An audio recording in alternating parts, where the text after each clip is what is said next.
Hi, my name is Sheila Willis of Impact Tourism, the developer of the History Check mobile app.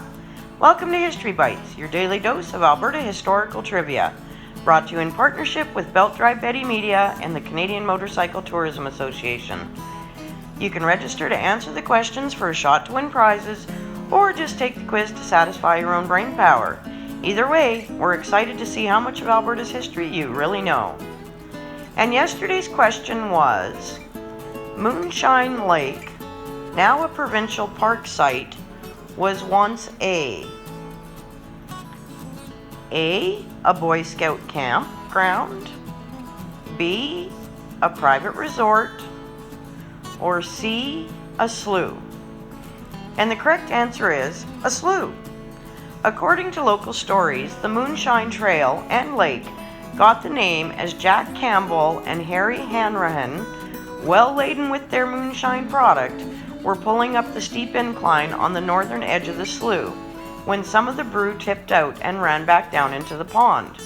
From then on out, the slough, pothole, or pond, depending on how you want to look at it, was designated as Moonshine Lake. At the time, it was a small body of water where the grass grew thick, surrounded by trees, standing sentinel around it. With such a beautiful view, the smell of mint as the kids rolled around in the grass, it was a favorite picnic spot for local families.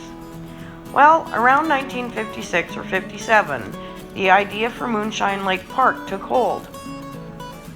Jack Bird, George Esselink, and Lawson Scott set about getting people interested in the idea. They formed a local association for the promotion of the park and each donated $100. Well, for a while it was not safe to go into the local store unless braced to either purchase or resist the sale of tickets for fundraisers to create the park, and the huge sum of $384 was raised. Of course, that pot grew, and with the funds raised and the help of local people, the outline of the proposed lake was established and the topsoil was pushed into 2 islands in the eastern end. A.O. Fimwright, the social credit MLA of the area, was contacted and became interested. There was no other provincial park within a 50-mile or 80-kilometer radius.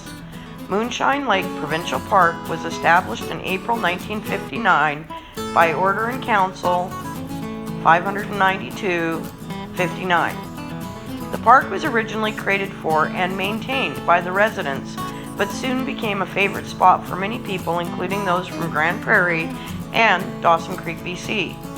The provincial park is there, offering you year-round recreation. The Jack Bird Pond incorporates a wildlife movement corridor with a wetland complex containing a number of beaver ponds and is an excellent bird-watching site.